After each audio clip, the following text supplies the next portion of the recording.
नमस्कार। एक टेक्नोलोजीमा स्वागत छ। आजको यस भिडियोमा मैले माइक्रोसफ्ट वर्डसँग सम्बन्धित रहेर माइक्रोसफ्ट वर्डमा प्रयोग हुने होम ट्याबभित्र के कसरी काम गर्न सकिन्छ, माइक्रोसफ्ट वर्डभित्र रहेको होम ट्याबमा के कस्ता मेनुहरू सब मेनु अप्सनहरू छन् तीहरू कसरी प्रयोग गर्न सकिन्छ भन्ने बारेमा बनाउँदैछु। कृपया हाम्रो युट्युब च्यानलमा नयाँ हुनुहुन्छ भने हाम्रो युट्युब च्यानल सब्स्क्राइब गर्नुहोला र सँगै आउने बेल आइकनलाई थिच्नुहोला, जसका कारणले हाम्रो भिडियो सबैभन्दा पहिला हेर्न पाउनुहुनेछ। र यदि हाम्रो भिडियो मन पर्यो भने लाइक गर्न नभुल्नुहोला र यस भिडियोको पूर्ण रूपमा जानकारी लिनको लागि भिडियो अन्त्यसम्म हेर्नुहोला। आउनुस् भिडियोबाट सुरु गरौँ। मैले माइक्रोसफ्ट वर्ड खोलेँ। माइक्रोसफ्ट वर्ड खोलिसकेपछि अब हामीले योभन्दा पहिले फाइल मेनुको बारेमा जानकारी लिइसकेका छौँ। मैले योभन्दा पहिले फाइल मेनुको बारेमा पूर्ण रूपमा जानकारी दिइसकेको छु हजुरहरूलाई। आज म यस भिडियोमा चाहिँ होम ट्याबसँग सम्बन्धित होममा के कुरा छन्, कसरी प्रयोग गर्न सकिन्छ भन्ने बारेमा चाहिँ मैले जानकारी दिन खोजिराखेको छु। हामीले यहाँ केही कन्टेन्टहरू टाइप गरेका छौँ। यो कन्टेन्ट टाइप गरिसकेपछि हाम्रो होम ट्याबको फर्स्टमा क्लिपबोर्ड भन्ने छ, त्यसपछि फन्ट भन्ने छ, त्यसपछि प्याराग्राफ, स्टाइल र एडिटिङ गरेर जम्मा 5वटा मेनुहरू छन्। यो भित्र क्लिपबोर्डभित्र पेस्ट, कट, कपी र फर्म्याट पेन्टर छ। जस्तो मैले यहाँ गरेर देखाउँदैछु। जस्तो मैले यो फाइललाई कपी गरेर यो ठाउँबाट अर्को ठाउँमा लानुपर्ने छ, तल छेउमा लानुपर्ने छ। मैले यहाँनिर यसरी सिलेक्ट गरेँ। सिलेक्ट गरिसकेपछि तपाईँहरूको यहाँ कपी र कट एक्टिभ हुन्छ। यदि तपाईँहरूले सिलेक्ट गर्नु भएन भने यो कपी र कट एक्टिभ हुँदैन। यसलाई चाहिँ सिलेक्ट गरेँ, यसरी मैले सिलेक्ट गरिसकेपछि एक्टिभ भयो। अब हामीले यसलाई यदि कपी गर्नु छ यहाँनिर पनि राख्ने, यही सेम फाइललाई, यो डकुमेन्ट अथवा यही कुरालाई यहाँ अर्को ठाउँमा पनि लानु छ भने चाहिँ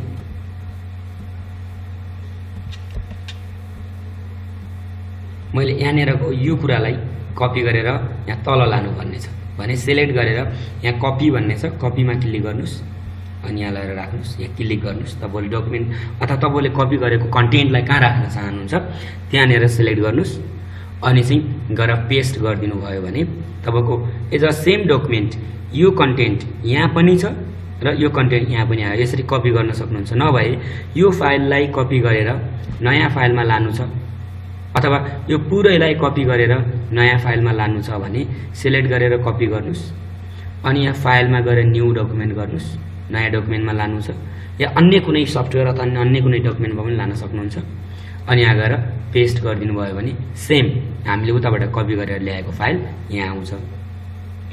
अर्को छ कट भन्ने। कट भनेको चाहिँ मुभ गर्नु पर्यो भने, जस्तो हामीले यो डकुमेन्टलाई यहाँनिर कन्टेन्टलाई यहाँनिर नराखेर यहाँ तल राख्नुपर्ने छ भने यसलाई यहाँ सिलेक्ट गर्नुहोस् अनि कट भन्ने छ, कट गरिदिनुहोस् अनि हामीले राख्न चाहेको यहाँनिर हो। जहाँनिर तपाईँलाई त्यो कन्टेन्टलाई राख्नुपर्ने छ त्यहाँ क्लिक त गर्न पर्यो अनि यहाँ गएर पेस्ट गरिदिनु भयो भने यो कन्टेन्ट चाहिँ यहाँ आउँछ। यो हो कपी र कट एन्ड पेस्टको कुरा। अनि अर्को छ पेस्ट स्पेसल। जस्तो हामीले कपी गरेर पेस्ट गरेको यो कन्टेन्ट छ, यो कन्टेन्टलाई तपाईँहरूले पिक्चरको फर्म्याटमा राख्नु पर्यो अथवा पिक्चर जस्तो बनाउनु पर्यो। यो त एक ठाउँबाट अर्को ठाउँमा मुभ हुँदैन, अहिले अक्षरकै रूपमा छ, यो त टेक्स्ट फर्म्याटमा छ। यसलाई चाहिँ पिक्चर फर्म्याटमा राख्नु पर्यो भने यहाँ पेस्टभन्दा मुनिको ड्रपडाउन एरोमा क्लिक गर्नुहोस्। यहाँ पेस्ट स्पेसल भन्ने देखिन्छ। यो पेस्ट स्पेसलमा क्लिक गर्नुहोस्। त्यसपछि यहाँ थुप्रै किसिमका फर्म्याटहरू छन्।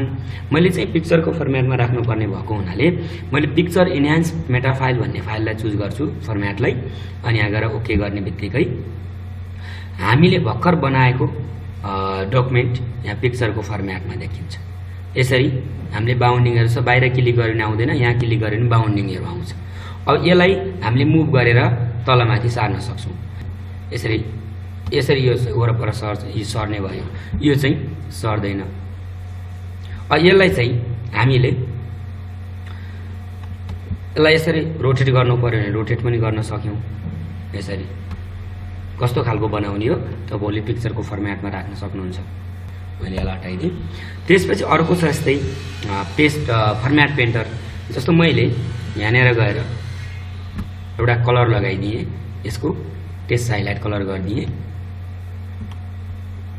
अथवा कुनै पनि फर्म्याट तपाईँहरूले कन्टेन्टमा कुनै पनि फर्म्याट बनाउनु भएको छ भने हामीले पुरै कन्टेन्टलाई कपी गर्नको लागि त सिलेक्ट गरेर कपी गर्न सक्छौँ। तर हामीलाई के चाहिएको छ त यो यसको फर्म्याटलाई मात्रै कपी गर्नु छ भने यसलाई सिलेक्ट गर्नुहोस्। त्यसपछि यो फर्म्याट पेन्टर भन्ने छ, फर्म्याट पेन्टरमा क्लिक गर्नुहोस्। अब कहाँ तपाईँहरूलाई यो फर्म्याट राख्नु छ यहाँ यसरी सिलेक्ट गरिदिनुहोस्। मलाई यहाँनिरसम्म राख्नु छ। यसको पुरै टेस्ट कपी नभएर यसको फर्म्याट मात्रै कपी हुन्छ। जस्तो मैले यहाँनिर यसको फर्म्याट यसको फन्ट चाहिँ ल यस्तो खालको राखिदिएँ। अब मलाई यो फर्म्याट कपी गर्नु छ, यो कन्टेन्टलाई कपी होइन फर्म्याटलाई मात्रै कपी गर्नु छ। मैले सिलेक्ट गरेँ सपोज, अनि यहाँ गएर फर्म्याट पेन्टर गर्छु, अनि यहाँ गएर यसरी सिलेक्ट गरिदिन्छु। अब यो फर्म्याट फन्ट पनि फरक आयो है। अनि चाहिँ जस्तो मैले मानौँ यहाँनिर यु क्यान पेस्ट भन्नेलाई सिलेक्ट गरेर फर्म्याट पेन्टरमा गएँ। अब मैले यहाँ गएर सिलेक्ट गरिदिन्छु। मैले जति एरियामा सिलेक्ट गर्छु त्यो एरियामा फन्ट पनि फरक आयो, कलर पनि यहाँ जुन थियो त्यो। भन्नुको मतलब हामीले के बुझ्नु पर्यो भने यो फर्म्याट पेन्टरको काम चाहिँ हामीले फर्म्याट जुन गरेका छौँ त्यो फर्म्याटलाई मात्रै कपी गर्नु पर्यो भने फर्म्याट पेन्टर गर्छौँ। र यदि कन्टेन्ट नै कपी गर्नुपर्ने छ भने त कपी र पेस्ट छँदैछ, हामीले त्यो तरिकाले गर्न सक्छौँ। अर्को यस्तै छ यता फन्टभित्र। अब यहाँ फन्ट साइज फन्ट कलर भन्ने कुरा छ। अब हामीले यहाँ गएर सपोज मैले यसलाई हटाइदिएँ। अहिले यदि हटाउनु छ भने मैले यसलाई कन्ट्रोल जेड गरेर हटाइदिइहालेँ। अब मैले यसको फन्ट चेन्ज गरेर फरक राख्न चाहन्छु भन्ने हो भने यहीँनिर गएर तपाईँलाई कुन फन्ट चाहिन्छ त्यो फन्ट चेन्ज गर्न सक्नुहुन्छ। यहाँ थुप्रै फन्टहरूको लिस्ट छ, तपाईँलाई कुन फन्ट राख्ने हो आवश्यकता अनुसार फन्ट चुज गर्न सक्नुहुन्छ। यसरी फन्टको साइजलाई ठुलो बनाउनु छ भने यहाँबाट बढाउन सक्नुहुन्छ। यसरी यहाँ घटाउनु छ भने यहाँबाट घटाउन सक्नुहुन्छ। नभए यो क्यापिटल ए छ, यो ठुलो एमा क्लिक गर्नुभयो भने फन्ट साइज बढ्छ, सानोमा क्लिक गर्नुभयो भने यो घट्ने भयो। अनि यदि तपाईँहरूलाई बोल्ड बनाउनु छ डकुमेन्टलाई भने बोल्ड टेक्स्टलाई बोल्ड बनाउनु छ भने बोल्डमा क्लिक गर्नुहोस्। यदि इटालियन बनाउनु छ भने आईमा क्लिक गर्नुहोस्। अन्डरलाइन गर्नु छ डकुमेन्टलाई भने युमा क्लिक गर्नुहोस्। यो कुरा रह्यो होइन। सबै हटाइदिन्छु म भन्नुहुन्छ भने यो अन्डरलाइनको टिक हटाइदिनुहोस्, इटालिक बोल्डको टिक हटाइदिन सक्नुहुन्छ। अनि फन्ट पनि चेन्ज गर्छु म भन्नुहुन्छ भने फन्ट पनि चेन्ज गर्न सक्नुहुन्छ। यसरी साइजलाई बढाउन चाहनुहुन्छ या घटाउन चाहनुहुन्छ त्यो त सुविधा छँदैछ, यहाँ यसरी गर्न सक्नुहुन्छ। यही भित्र अर्को छ स्ट्याक थ्रो भन्ने छ। स्ट्याक थ्रो गर्नुभयो भने एउटा लाइनले अक्षरहरूलाई बिचबाट काटिदिने भयो। यसरी स्ट्याक थ्रो गर्न सक्नुहुन्छ, स्ट्याक थ्रोको काम। अनि हटाउनु छ भने यसको टिक हटाइदिए हट्ने भयो। फेरि यो कुरा रह्यो। यदि तपाईँहरूलाई जस्तो एक्स स्क्वायर अथवा वाई स्क्वायर बनाउनु पर्ने छ, जस्तो मैले एक्स लेखेँ, यसको स्क्वायर बनाउनु छ भने यहाँनिर छ सुपर स्क्रिप्ट भन्छ यसलाई। सुपर स्क्रिप्ट गर्नुहोस्, स्क्वायर हुन्छ। अब फेरि तल बेस लाइनमा लेख्नु छ भने यसको टिक हटाइदिनुहोस्। अब फेरि तपाईँको वाई फेरि स्क्वायर बनाउनु पर्यो, यहाँ क्लिक गर्नुहोस्। भन्नुको मतलब हामीले यदि सुपर स्क्रिप्ट बनाउनु छ भने चाहिँ यहाँ यसमा टिक लगाउने, छैन भने टिक हटाइदिने, यो भयो। अथवा H2 तल 2 लेख्नुपर्ने छ हामीले बेस लाइनमा भने यहाँ क्लिक गर्नुहोस् अनि 2 लेख्नुहोस्, तल 2 लेख्छ। फेरि ओ लेख्नु पर्यो, हो त तलै भयो। माथि लेख्नको लागि चाहिँ यसैको टिक हटाइदिनुहोस्, ओ लेख्नुहोस्, माथि आयो। यसरी तपाईँहरूले यो फर्मुलाहरू क्रिएट गर्दा पनि तपाईँहरूले गर्न सक्नुहुन्छ। अनि अर्को कुरा छ यहाँनिर टेस्टको स्टाइलहरू कस्तो बनाउने भन्ने कुरा छ। हामीले चाहिँ यहाँ गएर यो टेस्टको स्टाइललाई पनि चेन्ज गर्न सक्छौँ। तपाईँहरू यहाँ गएर स्टाइलहरूलाई चेन्ज गर्न सक्नुहुन्छ। तपाईँहरूलाई कस्तो मनपर्छ त्यस्तै खालको यहाँ विभिन्न किसिमका स्टाइलहरू हुन्छन्, तपाईँहरूले राख्न सक्नुहुन्छ। यो टेस्टको स्टाइलहरू राख्ने तरिका हो अथवा अप्सन हो। अनि अर्को छ टेस्ट हाइलाइट कलर। तपाईँहरूले कुनै इम्पोर्टेन्ट कुरालाई हाइलाइट गर्नुपर्ने छ भने सिलेक्ट गर्नु। सपोज मलाई यति भएर इम्पोर्टेन्ट छ, मलाई हाइलाइट गर्नुपर्ने छ, सिलेक्ट गरेर हाइलाइट भन्ने छ। यो हाइलाइट कलरमा टेस्ट हाइलाइट कलरमा गएर कलर चुज गरिदिनुहोस्, तपाईँको हाइलाइट भयो। होइन यो हाइलाइट हटाउनु छ भन्नुहुन्छ भने फेरि सिलेक्ट गरेर यो हाइलाइटमा गएर नो कलर गरिदिनु भयो भने हाइलाइट कलर हट्छ। मैले चाहिँ हाइलाइट कलर लगाउँछु। अहिले चाहिँ यहाँनिर हाइलाइट कलर लगाइदिएँ। कुनै पनि कलर तपाईँहरूले यहाँ गएर चुज गर्न सक्नुहुन्छ। यो टेस्ट हाइलाइट कलर हो। अनि अर्को छ यो फन्ट कलर भन्छ, अक्षरमा कलर लगाउँछ भने फन्ट कलर भयो। यहाँ गएर तपाईँहरूले फन्ट कलर लगाउन सक्नुहुन्छ। यसरी अक्षरमा कस्तो खालको कलर लगाउनुहुन्छ, यताको यो एबाट लगाउनु भयो भने चाहिँ अक्षरमा कलर चेन्ज हुन्छ। यताको यो स्मल एबीबाट लगाउनु भने चाहिँ तपाईँहरूको हाइलाइट कलर हुन्छ, जसको ब्याकग्राउन्डमा कलर लाग्छ। यसरी कलरहरू लगाउन सक्नुहुन्छ। तपाईँले यो फर्मेट बनाउनु भएको छ, यो फर्मेटलाई हटाएर नर्मल जिरो फर्मेट बनाउनु छ भने सिलेक्ट गरेर क्लियर फर्मेटिङ भन्ने छ, क्लियर फर्मेटिङमा जानुहोस्। तपाईँको सबै फर्मेट हट्छ अनि एउटै लाइनमा एज अ सेम सिङ्गल फर्मेटमा जान्छ। यो चाहिँ क्लियर फर्मेटिङको कुरा भयो। अब जस्तो तपाईँहरूले कुनै कुरा लेखेको हुनसक्छ, बुलेट लाउने अथवा तपाईँले लिस्टेड गर्नुपर्ने हुनसक्छ। त्यस्तो लिस्टेड गर्नुपर्ने कुराहरूलाई चाहिँ यहाँ गएर यसलाई बुलेट भन्छ, बुलेटमा गएर तपाईँ लिस्टेड गर्न सक्नुहुन्छ। यस्तो बुलेट लगाउने कि अथवा योभन्दा अन्य थुप्रै बुलेटहरू छन्, यहाँ तपाईँहरू लगाउन सक्नुहुन्छ। यहाँ गएर नयाँ बुलेट लगाउँछु भन्नुहुन्छ भने चेन्ज लिस्ट बुलेट लेभल गर्नुहोस्, नभए डिफाइन न्यू बुलेट गर्नुहोस्। अनि यहाँ गएर सिम्बल अथवा पिक्चर के लगाउनुहुन्छ, मैले सिम्बल लगाउन खोजेँ। यहाँ गएर मलाई यस्तो बुलेट लगाउन मन लाग्यो, चुज गरेर मैले ओके गरेँ भने अब बुलेटको ठाउँमा मेरो यस्तो बुलेट आउने भयो होइन। नम्बर राख्छु बुलेट नराखेर भन्ने लाग्छ भने चाहिँ यहाँ गएर बुलेट राख्न सक्नुहुन्छ। तपाईँ नम्बर राख्न सक्नुहुन्छ। यो नम्बर छ 1 2 3 अथवा एबिसिडी रोमनाइज कुन राख्नुहुन्छ कुनै पनि प्रयोग गर्न सक्नुहुन्छ हजुरहरूले। यो पनि एज अ सेम हो, बुलेटहरू लगाउनकै लागि प्रयोग गरिन्छ। यो बुलेटहरू र नम्बरहरू, यो चाहिँ नम्बर लगाउने, यो चाहिँ बुलेट लगाउने। तपाईँहरूले लिस्टेड गर्नुपर्ने कुनै पनि कुराहरू छ भने यसलाई बुलेट एन्ड नम्बरिङ गर्न सक्नुहुन्छ। प्याराग्राफलाई फर्मेट गर्नुपर्ने हो, प्याराग्राफ फर्मेटिङ मिलाउनु पर्ने छ भने सिलेक्ट गर्नुहोस् डकुमेन्ट। यहाँनिर छ यो भनेको लेफ्ट अलाइजमेन्ट छ। लेफ्ट अलाइजमेन्ट गर्नु हो भने यता साइड लेफ्ट साइडमा बराबर हुन्छ, राइट साइडमा चाहिँ यस्तो खालको छ। अनि सेन्टर गर्नुभयो भने बिचमा सेन्टर साइडमा जाने भयो। यदि चाहिँ तपाईँहरूले राइट अलाइजमेन्ट गर्नुभयो भने राइट साइडमा बराबर छ तर लेफ्ट साइडमा यस्तो छ। यदि जस्टिफाई गर्नुभयो भने चाहिँ लेफ्ट साइडमा पनि बराबर, राइट साइडमा पनि बराबर, यो खालको हुने भयो। अथवा तपाईँले के गर्न सक्नुहुन्छ भने यस्तो सेन्टर गर्नुभयो भने सेन्टरमा जाने भयो डकुमेन्ट। जस्तो मैले यसलाई सिलेक्ट गरेँ, यसलाई चाहिँ तपाईँले सेन्टरमा राख्नु, अथवा राइट साइडमा राख्नुहुन्छ भने राइटमा क्लिक गर्नुहोस्, राइट साइडमा जाने भयो। नभए यसलाई कन्ट्रोल आर गर्नुभयो भने राइट साइडमा जान्छ, कन्ट्रोल या लेफ्ट साइड, कन्ट्रोल ई गर्नुभयो भने सेन्टर साइड, र कन्ट्रोल जे गर्नुभयो भने जस्टिफाई अलाइजमेन्ट हुन्छ। यो अलाइजमेन्टको कुरा रह्यो। त्यसपछि छ अर्को लाइन स्पेसिङ। लाइन स्पेसिङ कस्तो गर्नुहुन्छ तपाईँहरूले, लाइन स्पेसिङमा गएर आवश्यकता अनुसार, जस्तो मलाई 3.0 राख्नुपर्ने भयो भने मैले यसरी यति टाढा राखिदिन सक्छु। योभन्दा पनि नजिक राख्नु छ भने 2.5 लगायत यहाँ थुप्रै किसिमका लाइनका अप्सनहरू छन्। लाइन स्पेसिङ मैले 1.0 राखिदिएँ, 1.0 एकदमै नजिक भयो है। अब यसरी आवश्यकता अनुसार line spacing. Remove space after paragraph अथवा बिफोर प्याराग्राफ भन्ने हुन्छ, रिमुभ गर्नु अझै नजिक जाने भयो। यसरी चाहिँ लाइन स्पेसिङलाई घटाउने तथा बढाउने गर्न सक्नुहुन्छ आवश्यकता अनुसार। तपाईँहरूलाई कति आवश्यक पर्छ त्यो अनुसार। अनि इन्क्रिज इन्डेन्ट र डिक्रिज इन्डेन्ट भन्ने छ। यहाँ इन्क्रिज इन्डेन्ट भन्ने छ, इन्क्रिज गर्नुभयो भने चाहिँ प्याराग्राफ यतातिर राइट साइडतिर इन्क्रिज हुन्छ, र डिक्रिज इन्डेन्ट गर्नुभयो भने यता लेफ्ट साइडमा डिक्रिज हुँदै आउँछ। यो इन्क्रिज र डिक्रिजको कुरा हो। त्यसपछि स्याडिङ कलर भन्ने छ। तपाईँले यसको ब्याकग्राउन्डमा पुरै कलर लगाउनु पर्ने छ भने यहाँ स्याडिङ कलरमा गएर कुनै एउटा कलर चुज गर्न सक्नुहुन्छ। यसरी टेस्ट हाइलाइट कलरले चाहिँ त्यो लाइनलाई मात्रै कलर गर्छ। टेस्ट हाइलाइट कलरमा गएर तपाईँले कलर गर्नुभयो भने यो लाइनलाई मात्रै कलर गर्यो, यो लाइन अनि बिचमा लाइन छ यसरी कलर गर्यो। तर ब्याकग्राउन्ड कलरले अथवा यो स्याडिङ कलरले चाहिँ यसको ब्याकग्राउन्डमा पुरै कलर लगाउने काम गर्छ।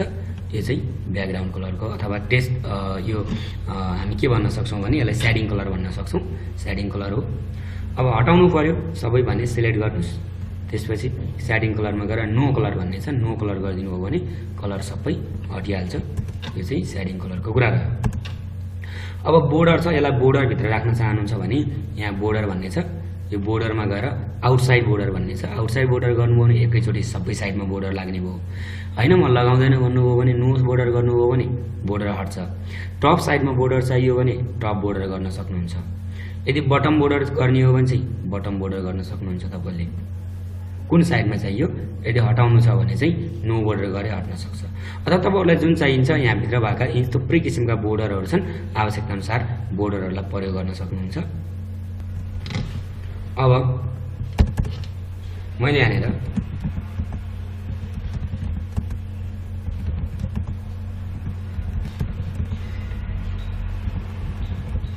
मैले यस्तो नाम लेखेँ, यसलाई चाहिँ सर्टिङ गर्नु पर्यो, अल्फाबेटिकल अर्डर मिलाउनु पर्यो, मिलाएर राख्नु पर्यो भने यहाँनिर A to Z भन्ने छ। यो A to Z मा क्लिक गर्नुभयो भने यो सर्ट भने हो, A to Z लेखेको यो AZ लेखेको सर्ट भने हो। यो सर्टमा क्लिक गर्नुभयो भने तपाईँले एसेन्डिङमा टिक लगाएर ओके गर्नुभयो भने चाहिँ तपाईँहरूको अल्फाबेटिकल अर्डर मिल्दै आयो। यदि यहाँ गएर डिसेन्डिङमा टिक लगाएर ओके गर्नुभयो भने तपाईँको डिसेन्डिङ अर्डरमा रह्यो। अब यहाँ गएर प्याराग्राफलाई गर्ने कि हेडिङ अब अरू पनि हुन सक्छन्, चुज गरेँ। मेरो प्याराग्राफ भएको हुनाले प्याराग्राफ चुज गरेँ। टेस्ट नम्बर राख्नु भएको छ, नम्बर पनि हुन सक्ने हो। मैले चाहिँ टेस्ट टाइप गरेको हुनाले टेस्ट चुज गरेर एसेन्डिङ र डिसेन्डिङ गरेँ अनि ओके गर्दा एसेन्डिङ डिसेन्डिङ हुने भयो। अनि अर्को छ सो एन्ड हाइट। यो चाहिँ सो एन्ड हाइटको काम यसरी सो गर्नुभयो भने तपाईँले के काम गर्नुभएको छ, काम गरेको कुराहरू सो गर्छ। विशेष गरी हामीले यो सो एन्ड हाइटको काम चाहिँ सेक्सन ब्रेक, पेज ब्रेक गरेको बेलामा कहाँबाट गरेका छौँ भनेर हेर्नको लागि परेको हुन्छ। यो चाहिँ म पछि तपाईँहरूलाई पेज लेआउट पढाउने बेलामा यो सेक्सन ब्रेकको कामहरू गर्ने बेलामा सो एन्ड हाइटको काम देखाउने छु। यो चाहिँ सो गर्नुभयो भने हटाउनु भयो, टिक हटाउनु भने चाहिँ यो सो एन्ड हाइटको टिक हट्छ। अनि यतातिर छ फर्म्याटिङ। अब स्टाइलहरू कस्तो राख्नुहुन्छ तपाईँले टेस्टमा, जस्तो मैले यसलाई सिलेक्ट गरेँ, कस्तो खालको फर्म्याट राख्ने, यहाँ गएर तपाईँले कुनै पनि फर्म्याट चुज गर्नुभयो भने त्यो किसिमको फर्म्याट चेन्ज हुन्छ डकुमेन्टको। तपाईँले तयार पारेको कन्टेन्टको फर्म्याटलाई चेन्ज गर्नु पऱ्यो भने यहाँबाट गर्न सक्नुहुन्छ। अब क्लियर फर्म्याटिङ गर्नुभयो भने फर्म्याट क्लियर हुन्छ। फेरि यहाँभित्रबाट के गर्ने आवश्यकता अनुसारको फर्म्याटहरू चुज गर्न सक्नुहुन्छ। अप्लाई अन्य स्टाइलहरूलाई पनि अप्लाई गर्न सक्नुहुन्छ। यहाँबाट तपाईँहरूले कुनै अप्लाई गर्न सक्नुहुन्छ। यो चाहिँ स्टाइलहरूको कुरा भयो। अनि फाइन्ड भन्ने छ हामी कहाँ। फाइन्डको काम चाहिँ तपाईँहरूले कुनै पनि कन्टेन्ट, तपाईँहरूको कन्टेन्टभित्र रहेको वर्डहरूलाई खोज्नु पऱ्यो भने कहाँ छ भनेर खोज्नु पऱ्यो। जस्तो यो डकुमेन्ट भन्ने कहाँ छ मलाई पत्ता लगाउन भन्नु मन लाग्यो, यहाँ गएर म फाइन्डमा क्लिक, जुन डकुमेन्ट अथवा जुन कन्टेन्टलाई तपाईँहरूले खोज्नु छ, जुन कुरालाई खोज्नु छ त्यसलाई सिलेक्ट गर्ने फर्स्टमा। त्यसपछि फाइन्ड भन्ने छ, फाइन्डमा जाने।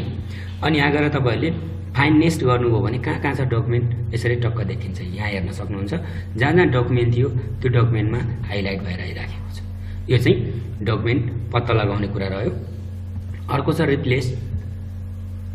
जस्तो डकुमेन्टको ठाउँमा अन्य कुनै कुरा राख्नुपर्ने छ, तपाईँहरूलाई एकैचोटि चेन्ज गर्नुपर्ने छ भने सिलेक्ट गर्नुभयो। सपोज कुनै पनि डकुमेन्ट, कुनै पनि कन्टेन्टमा तपाईँले चेन्ज गर्न सक्नुहुन्छ। जस्तो मैले डकुमेन्टमा चेन्ज गर्न चाहेँ, डकुमेन्ट सिलेक्ट गरेर रिप्लेसमा जान्छु म। अनि यहाँ डकुमेन्ट भन्ने छ, फाइन्ड वाट भन्ने छ। फाइन्ड वाटमा चाहिँ डकुमेन्ट रिप्लेस, तपाईँले डकुमेन्टको ठाउँमा राख्न चाहेको के रिप्लेस विथमा त्यो राख्न सक्नुहुन्छ। जस्तो मलाई डकुमेन्टको ठाउँमा एफआइएल फाइल राख्नुपर्ने छ, मैले चुज गरेर रिप्लेस अल गरिदिन्छु। यो मेड 3 रिप्लेसमेन्ट, 3वटा रिप्लेसमेन्ट हुँदैछ भन्छ। यास गर्नुहोस्, ओके गरेर हेर्नुभयो भने जहाँ डकुमेन्ट लेखिएको थियो त्यो ठाउँमा फाइल लेखिएर आयो। अब यदि यो फाइललाई हटाएर म डकुमेन्टै राख्छु भन्नुहुन्छ भने फेरि यही फाइललाई सिलेक्ट गर्नुहोस्, रिप्लेसमै जानुहोस्। अनि यहाँ गएर फाइलको ठाउँमा डकुमेन्ट चाहिएको हो, डकुमेन्ट टाइप गरेर रिप्लेसको अल गर्नुहोस्, यास गर्नुहोस्, ओके गर्नुहोस्। जहाँ तपाईँहरूले फाइल राख्नु भएको थियो त्यो ठाउँमा फेरि डकुमेन्ट आयो। यसरी चेन्ज, एउटै कुरा धेरै ठाउँमा छ, तपाईँलाई चेन्ज गर्नुपर्ने भयो भने यसरी एकैचोटि रिप्लेसमेन्ट गर्न सक्नुहुन्छ। अर्को छ सिलेक्ट अल भन्छ। तपाईँले सिलेक्ट अल गर्नु भने अल सिलेक्ट हुन्छ। यहाँ गएर यदि तपाईँले कुनै अब्जेक्टहरू ल्याउनु भएको छ, अब्जेक्टहरूलाई सिलेक्ट गर्नु छ भने अब्जेक्ट सिलेक्ट गर्न सक्नुहुन्छ। तर अहिले चाहिँ हाम्रो अब्जेक्टहरू ल्याएको छैन, मैले चाहिँ सिलेक्ट अलको काम सिकाएँ। यदि तपाईँहरूले यहाँ इन्सर्टमा गएर सपोज मैले पछि पनि देखाउने छु, तर अहिले चाहिँ जस्तो मैले यो अब्जेक्ट बनाएको छु, अब्जेक्टलाई हामीले सिलेक्ट गरेका छैनौँ। तर यहाँ गएर तपाईँले सिलेक्ट अब्जेक्ट गर्नुभयो भने यसरी जति पनि अब्जेक्ट छ यसरी सिलेक्ट गर्दा अब्जेक्टहरू सिलेक्ट हुन्छ। यो चाहिँ अब्जेक्टलाई सिलेक्ट गर्ने कुरा रह्यो। यस्तै तरिकाले होमभित्रको पनि तपाईँहरूले सजिलैसँग काम गर्न सक्नुहुनेछ। आजको भिडियो तपाईँहरूलाई कस्तो लाग्यो, जस्तो लाग्यो त्यस्तै सल्लाह सुझाव र प्रतिक्रिया दिन नभुल्नु होला। पक्कै पनि हाम्रो भिडियोले तपाईँहरूलाई ओडमा रहेको, एमएसओडमा रहेको होम मेनुमा रहेका सब अप्सन मेनुहरू चलाउन अथवा प्रयोग गर्न सहज भयो होला भन्ने हामीले आशा रहेका छौँ। यस्तै अन्य भिडियोहरू हेर्नको लागि चाहिँ तलको कमेन्ट बक्समा सल्लाह सुझाव र प्रतिक्रिया दिन नभुल्नु होला। र तपाईँहरूको सल्लाह सुझावको आधारमा म अन्य यस्तै भिडियोहरू बनाउने छु।